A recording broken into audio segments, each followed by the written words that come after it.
आज हम बच्चों अध्याय 9 कक्षा 11वीं गणित अध्याय 9 सरल रेखाएं है ना, इसमें बात करेंगे। अभी तक हमने क्या पढ़ लिया? रेखा की प्रवणता, मतलब एक ही सूत्र पढ़ा है अकेले, सरल रेखा की ढाल या उसकी प्रवणता है, उसका स्लोप, और उसी के आधार पर अपने सारे सवाल किए हैं। अब हम आज यहाँ पढ़ने वाले हैं सरल रेखाओं के विभिन्न समीकरण। ठीक है ना, तो क्या लिखी है आपको हेडिंग? सरल रेखाओं के सरल रेखा के समीकरण के विभिन्न रूप। ठीक है, अब इसमें देखिए, अगर आप लोग ये जान गए अच्छी तरह से तो सवाल आपको बहुत सरल लगेंगे। बहुत सबसे पहला है तो आपके पास अंतःखंड रूप में रेखा का समीकरण। पहले तो मैं आपको बता दूं अक्षों के समांतर रेखाओं के समीकरण। सबसे पहले ये देख लो, अक्षों के समांतर रेखाओं के समीकरण। रेखाओं के समीकरण ध्यान देना बच्चों, बहुत आज का लेक्चर बहुत महत्वपूर्ण है ना, इस पूरी प्रश्नावली के लिए। आगे पहला होता है इसमें 1.1 ले लो, एक्स अक्ष के समांतर रेखा। एक्स अक्ष के समांतर रेखा का समीकरण। रेखा का समीकरण तो बच्चों ये होता है y equal to plus minus के मतलब कोई भी संख्या है। ठीक है ना, एक्स अक्ष के समांतर रेखा का समीकरण क्या होता है? y equal to plus minus के। जैसे y इक्वल टू 3 तो एक्स अक्ष के समांतर रेखा का समीकरण है। मैंने लिखा y इक्वल टू 5 एक्स अक्ष के समांतर रेखा का समीकरण है। मैंने लिखा y इक्वल टू -2 एक्स अक्ष के समांतर रेखा का समीकरण है। और यहाँ पर जो संख्या लिखेगी वो कहलाएगी एक्स अक्ष से दूरी। जैसे मैं बोलूं कि एक सरल रेखा का समीकरण है y, एक्स अक्ष के समांतर रेखा का समीकरण है y बराबर 3, तो मैं आपसे पूछूं इस रेखा की एक्स अक्ष से दूरी कितनी है? 3 है। ठीक है ना, तो जो k है, जो कि किसी संख्या को यहाँ पर डिनोट कर रहा है, k ही एक्स अक्ष से दूरी कहलाएगी। ठीक है ना, k को एक्स अक्ष से क्या बोलेंगे? रेखा की दूरी। प्लस का मतलब है ऊपर है, माइनस का मतलब है नीचे है। ठीक है ना, अब आता है 1.2 y अक्ष के समांतर रेखा का समीकरण। y अक्ष के समांतर रेखा का समीकरण, तो इसका समीकरण होता है बच्चों x equal to plus minus C मतलब कोई भी संख्या, वहां पर मैंने क्या लिया, यहाँ पर सी ले लिया। इसमें क्या आएगा? x equal to plus minus C. x equal, बात समझ में आ गई ना? क्या होगा? x equal to plus minus C. मैंने लिखा x बराबर 7 तो 22 के समांतर रेखा का समीकरण है। मैंने लिखा x इक्वल टू -9 22 के समांतर रेखा का समीकरण है। या मैं ऐसा लिख दूं x प्लस 9 इक्वल टू 0, तो वो भी है। जरूर थोड़ी बराबर के उस तरफ हो संख्या, बराबर के इस तरफ भी हो सकती है, उससे कोई फर्क नहीं पड़ता। तो ये हमारे पास अक्षों के समांतर रेखाओं के समीकरण है, पहचान जाओगे। ठीक है ना, अब आता है अपने पास अंतःखंड रूप में, बिंदु ढाल रूप में। अब आता है बिंदु ढाल रूप में रेखा का समीकरण। रेखा का समीकरण काय के रूप में बच्चों? बिंदु और ढाल के रूप में। मतलब जैसे मान लीजिए एक कोई रेखा है वह बिंदु, मान लीजिए यहाँ पर मैं थोड़ा चित्र बनाने के समझाता हूँ। जैसे एक रेखा है, यह बिंदु ये है x1 y1 से जा रही है और इसका कोण थीटा यानी कि प्रवणता m है। ढाल इसका क्या है? m। मान लीजिए सरल रेखा का ढाल क्या है?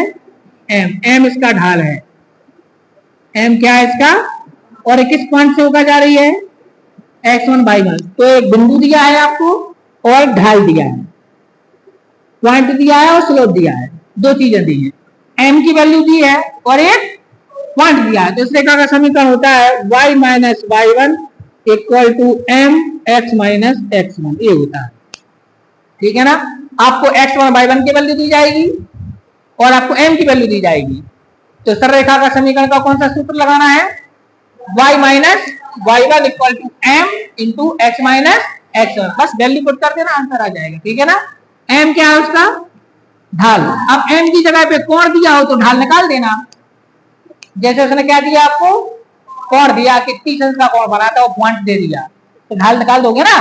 एम का फॉर्मूला क्या होता है, टेन थीटा, थीटा दिया उसने, M equal to tan theta, formula लगाकर एम निकाल देना, 2 हो गए है ना। तीसरा अपने पास आता है इसमें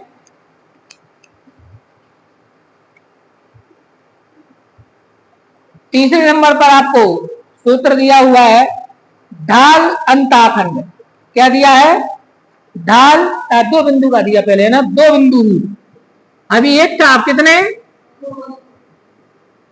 2 बिंदु रूप में रेखा का समीकरण, 2 बिंदुओं के रूप में रेखा का समीकरण। इसका मतलब क्या है, अब आपके लिए अभी एक बिंदु था, अब कितने दिए, 2। मान लीजिए मैं एक छोटा सा चित्र बनाता हूं, यहाँ पर ये है, अब इस रेखा के आपको 2 बिंदु दिए, मान लो एक ए वाला दिया, एक ए वाला दिया। ए वाला बिंदु है x1 y1 और ए वाला बिंदु है x2 y2, ठीक है ना। तो इस रेखा का समीकरण होगा y minus y1 equal to y2 minus y1 upon x2 minus x1 into x minus x1। तो बात तो वही हुई, नहीं हुई भाई। अगर आपको 2 बिंदु दिए हैं तो ढाल का सूत्र क्या होता है, y2 माइनस y1 अपॉन, ये हम पहले ढाल निकाल देंगे, ठीक है ना, ये ढाल ही तो लिखी है। अब अपने पास आता है चौथा सूत्र। अब दिया है आपको चौथे नंबर पर प्रश्न है ढाल अंताखंड रूप, ढाल अंताखंड रूप में रेखा का समीकरण। अब ये ढाल अंताखंड रूप का मतलब क्या है, ध्यान देना। जैसे मान लीजिए, ध्यान दो बच्चों, ये एक सरल रेखा है, ये इस टाइप से है, ध्यान देना, और ये इसका ढाल जो है मान लीजिए m है, m इसका ढाल है, tan थीटा की वैल्यू m, और ये y अक्ष पर 0 से लेकर यहां तक की जो रेखा काट रही है ना, इसको बोलते हैं रेखा द्वारा y अक्ष पर काटा गया अंताखंड। क्या बोलते हैं इसको, इस अंताखंड की लंबाई मान लीजिए c है, क्या है, तब इस रेखा का समीकरण होता है y equal to M X plus C. क्या होता है, y equal to M X plus C. पॉइंटरिंग दिया, अब की बार पॉइंटरिंग दिया, इसमें क्या था, पॉइंट था और ढाल थी, इसमें 2 पॉइंट थे, इसमें एक पॉइंट एक ही नहीं है। इसमें क्या क्या दिया है, ढाल स्लोप दिया है और साथ में रेखा द्वारा y अक्ष पर काटा गया अंताखंड। अब जरूर नहीं है ऊपर ही काटे, नीचे से निकल जाए, तो पर नीचे की ओर काटेगा तो माइनस में होगी सी की वैल्यू। बात समझ में आ रही कि नहीं आ रही है। अच्छा, अगर मूल बिंदु से बोले तो सी 0 हो जाएगा, ध्यान रखना। तो मूल बिंदु से जाने वाली रेखा का समीकरण y equal to M X, वो मैं यहां लिख देता हूं। तो यहां पर रखे हैं नंबर 5, मूल बिंदु,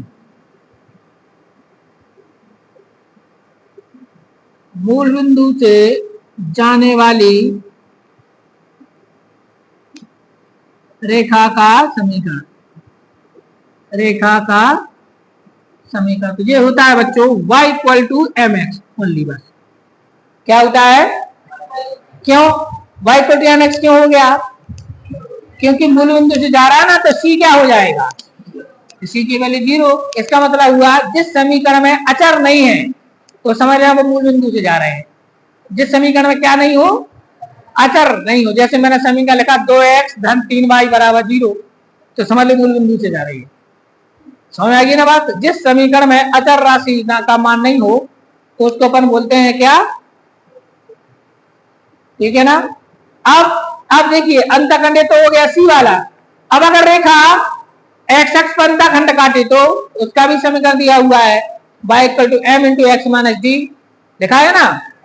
चलो इसको ही बता देते हैं। ये तो ए वाला रेखा अंतखंड कहाँ कटा है, कहाँ कटा है अंतखंड, y अक्ष पर। नंबर 6, यदि रेखा x अक्ष पर, कहां पर, x अक्ष पर अंतखंड काटे, अंतखंड काटे तब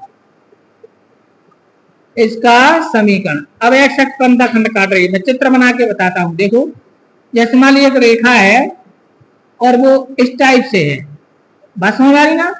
अब इसने यहां से यहां तक डी लंबाई का अंतःखंड काटा। अभी अंतःखंड किस पे कट रहा था पहले, अब किस पे कट रहा है, एक्स के परिवर्ता एम है। तब इसका समीकरण होता है y equal to M into X minus D. क्या होता है इसका समीकरण, y equal to M into X minus D. मिल गया सभी को। अब आता है अंतःखंड। अब मान लो दोनों अक्षों पर काटे अंतःखंड, दोनों के अंतःखंड दिए आपको है ना, उसको बोलते हैं अंतःखंड रूप में रेखा का समीकरण। क्या बोलते हैं, अंतःखंड रूप में रेखा का समीकरण। अंतःखंड रूप में रेखा का समीकरण मतलब जैसे मान लीजिए यह एक रेखा है और ये दोनों अक्षों पर अंतःखंड काट रही है, ध्यान देना, यहाँ पर काट रही है ए और यहाँ पर काट रही है बी लंबाई का अंतःखंड है, ठीक है ना, और कुछ नहीं है बल्कि अंतःखंड दिए है। तो इस रेखा का समीकरण होता है X upon A plus Y upon B equal to 1। क्या होता है, X upon A plus Y upon B equal to 1। कौन सी रेखा का समीकरण है, अंतःखंड रूप में रेखा का समीकरण। अब आता है लंब रूप में रेखा का समीकरण है ना। अब अपने पास कौन सा आएगा, 8वां लंब रूप में रेखा का समीकरण, ठीक है ना। अब इसकी मैं पहचान बता दूं, थोड़ी सी ध्यान देना है ना। लंब रूप में रेखा का समीकरण क्या होता है, ये देखें। जैसे मान लीजिए कोई सरल रेखा इस टाइप से जा रही है, ठीक है ना, इस टाइप से जा रही है। अब ये सरल रेखा, मान लीजिए सरल रेखा पर मूल बिंदु है, तो मूल बिंदु से सरल रेखा पर मैंने लंब गिराया, इस लंबी की लंबाई है मान लीजिए पी। क्या है, पी। इस लंब रेखा की लंबाई क्या है, पी।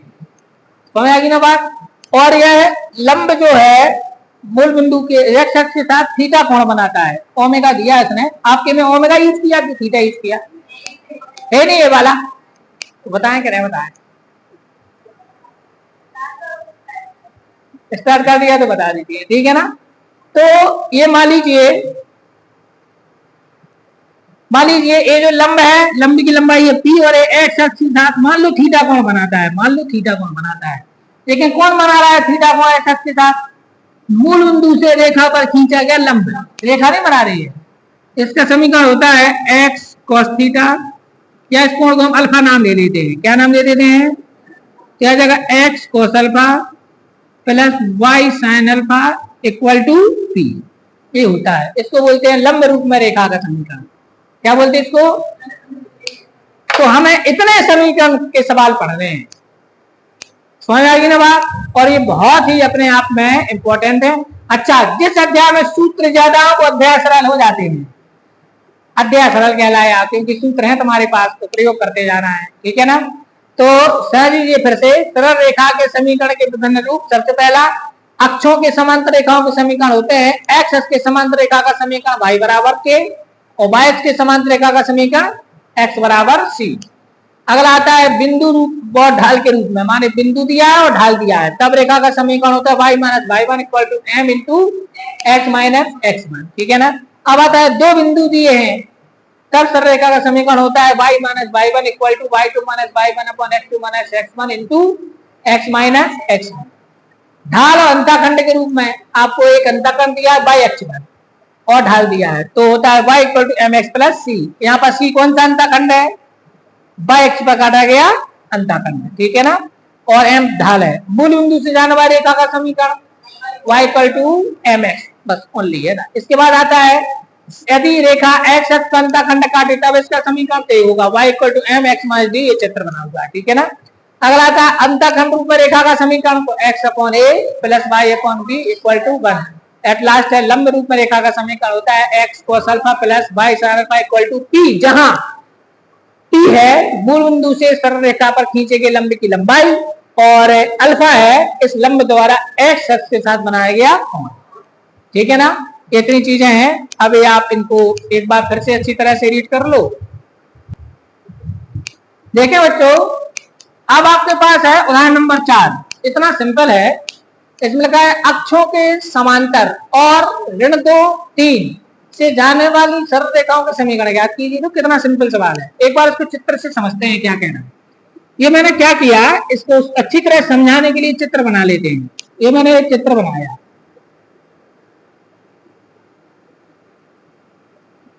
अब ये पॉइंट ढूंढिए -2 और 3, तो यहां मिलेगा। तो यहां पर -2 यहाँ और 3 यहाँ पर, ये -2 है और ये क्या है 3 है। तो पॉइंट कहां पर मिलेगा जल्दी बताओ, यहां मिलेगा ना, जो है पॉइंट -2 3।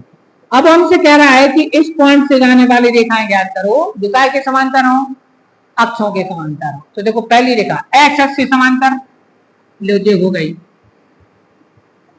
जे हो गई, जे काय के समांतर है बताओ, एक्स अक्ष के समांतर हो, एक्स अक्ष से कितनी दूरी पर होगी, तो 3, इसका कौन सा निर्देशांक है y, तो एक्स अक्ष के समांतर रेखा का समीकरण होगा y बराबर 3। कितना हो गया। अब दूसरी चाहिए, ये ले लो, ये कौन सी है बताओ, ये y के समांतर है। तो यहाँ पर लिखेंगे कि बिंदु आपको दिया हुआ है -2 3, यहाँ पर लिखेंगे इस बिंदु की x अक्ष से दूरी, x अक्ष से दूरी कितनी है 3, x अक्ष से दूरी मतलब y में देखा नहीं हुआ ना, और इसलिए x अक्ष के समांतर रेखा का समीकरण क्या हो जाएगा, इसलिए x अक्ष के समांतर रेखा का समीकरण तो जो हो जाएगा y = 3, या 3 को इस तरफ ले आओ, y - 3 = 0। पहला आंसर हो गया, कोई कंफ्यूजन इसमें। इसी प्रकार अब क्या आएगा, अब बिंदु की किससे दूरी, बिंदु की y अक्ष से दूरी, y अक्ष से दूरी, तो बताओ कितनी है 2, लेकिन ऋणात्मक दिशा में। यहां पर क्या लिखेंगे भाई, दूरी कभी नेगेटिव थोड़ी होती है, तो इसका मतलब क्या होगी, कहां पर है, ये क्यों लिखा मैंने ऐसा, भाई दूरी में माइनस थोड़ी लगता है, आप लिखते नहीं हो दूरी नेगेटिव थोड़ी होती है। तो यहां पर क्या लिखेंगे, इसलिए y अक्ष के समांतर रेखा का समीकरण क्या होगा, y अक्ष के समांतर रेखा का समीकरण हो जाएगा x =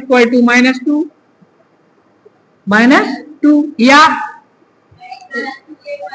x + 2 = 0। तो ये हमारे आंसर है, ठीक है ना, ये समझ में आएगी ना बात। तो अक्षों के समांतर रेखाओं को समीकरण लिखते हैं तो क्या लिखते हैं, y = k या x = c। तो यहाँ पर c की वैल्यू कहलाई -2 और ऊपर वाले में k की वैल्यू कहलाई -3। तो थोड़ा सा बना देते हैं जब अपन चित्र को, तो बहुत अच्छी सी स्थितियां क्लियर हो जाती हैं, समझ आएगी ना बात। चलिए अब अपन चलते हैं अगले एग्जाम्पल की। अब हमारे पास अगला प्रश्न है उदाहरण नंबर 5, बिंदु ऋण 3 से जाने वाली तथा ढाल कितना है 4 वाली सरल रेखा का समीकरण ज्ञात कीजिए।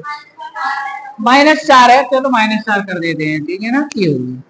तो जब आप इन सवालों को सॉल्व करो तो हमारे पास तो 8 प्रकार के समीकरण है, तो हमें नहीं पता कौन सा लग रहा, आप पहले संकेत लिख लिया करो, मान काय के दिए हैं तो समीकरण पता चल जाएगा। जैसे ध्यान देना, आपको दिया है क्या दिया है, बिंदु है हमारे पास, बिंदु है -2 3 और ढाल क्या है -4, इसलिए x1 की वैल्यू कहलाई -2, y1 कहलाया 3 और m कहलाया -4। अब आगे बात समझ में, ढाल को किस संकेत से प्रदर्शित करते हैं, तो हमारे पास m है, x1 है और y1 है।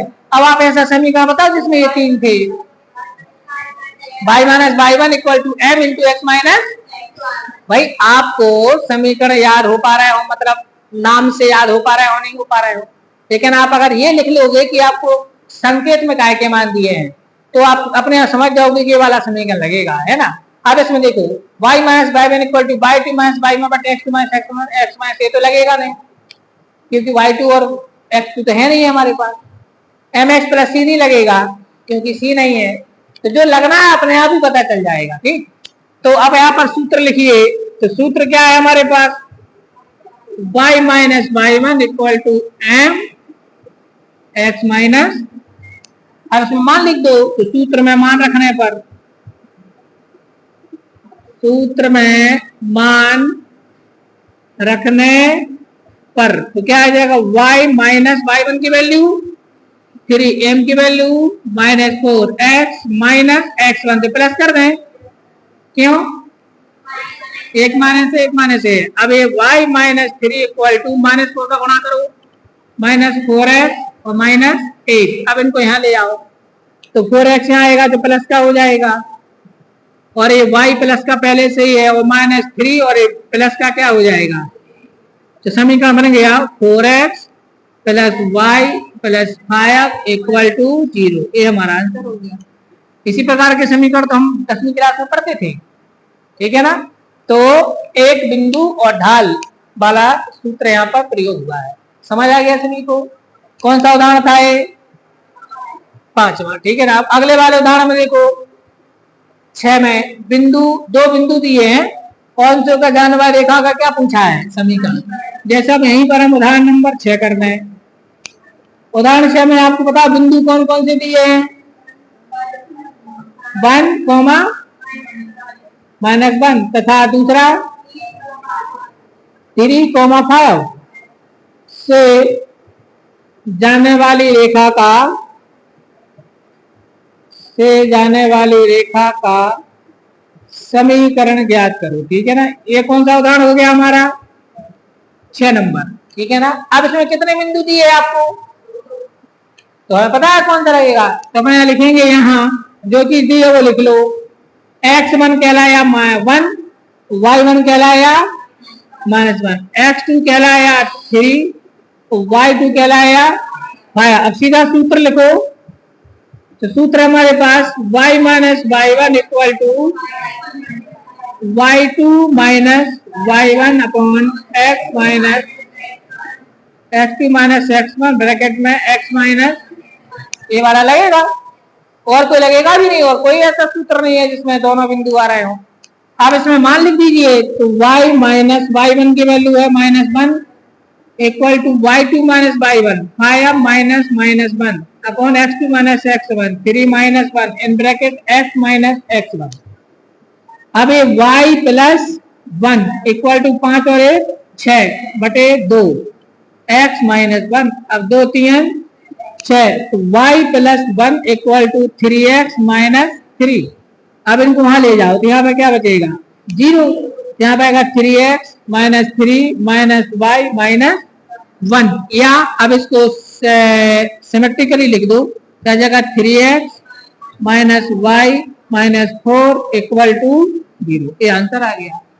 तो उस रेखा का समीकरण क्या है, 3x minus y minus 4 equal to 0, ठीक है।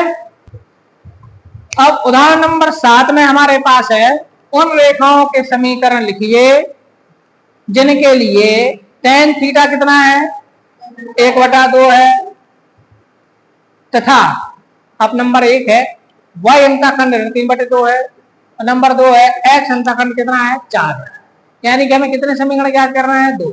अब ध्यान दीजिए इस पर, बच्चों से गलती क्या हो जाती है, वो सोचते हैं कि 2 अंताखंड दिए हैं तो लास्ट वाला लगा दो x/a plus y/b equal to 1।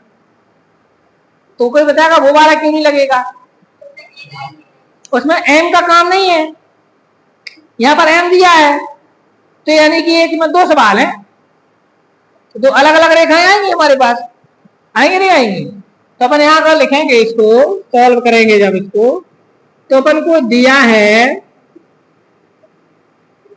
क्या m बराबर tan थीटा बराबर 1/2, tan थीटा को m बोलते हैं ना अपन, और c कहलाया -3/2 और d कहलाया 4, नहीं कहलाया, c लिखा था ना अपन उसको, किसको y अंताखंड को। अब यहाँ पर नंबर 1 लिखेंगे, तो यहाँ पर लिखेंगे y अंताखंड के रूप में रेखा का समीकरण क्या हो जाएगा, सूत्र बोलो, y इक्वल टू होता है एम एक्स प्लस सी। मान लिख दो y इक्वल टू एम कितना है 1/2 इंटू एक्स प्लस सी कितना है -3y। यहाँ पर y इक्वल टू 2 लघुत्तम ले लो, यहाँ पर आ जाएगा x प्लस माइनस का -3, 2 यहाँ गुणा कर दो तो 2y बराबर, इसको पक्षांतर कर दो तो 0 बराबर x माइनस 2y माइनस 3 या x minus 2y minus 3 equal to 0। ये हमारा पहला आंसर आ गया। ठीक है ना, दूसरा कर देते हैं। दूसरा x अंताखंड है, x अंताखंड के रूप में रेखा का क्या समीकरण बताओ क्या होता है y equal to M into X minus D, ये होता है। अब क्या करना है, इसमें मान लिखना है तो आ जाएगा y equal to M 1/2 X minus D मतलब 4। अब 2 का यहाँ तेरा गुणा कर दो तो 2y इक्वल टू क्या आ जाएगा 4। अब 2y को वहां ले जाओ तो x माइनस 2y माइनस 4 या इसको सिमेट्रिकली लिख दो तो x minus 2y minus 4 equal to 0। ठीक है ना, तो बिल्कुल सिंपल है ना, है कि नहीं है? लेकिन सिंपल कब है जब आपको क्या याद हो सूत्र याद हो। अब आप जरा ऐसे ऐसे हर एक के एक दो सवाल दिए हैं, लेकिन आप एक काम करिए पहले प्रश्नावली पर आइए, प्रश्नावली पर आइए। हाँ कोई कंफ्यूजन?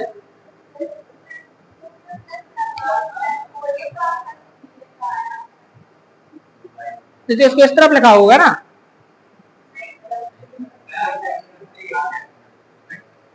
+3 कैसे आएगा,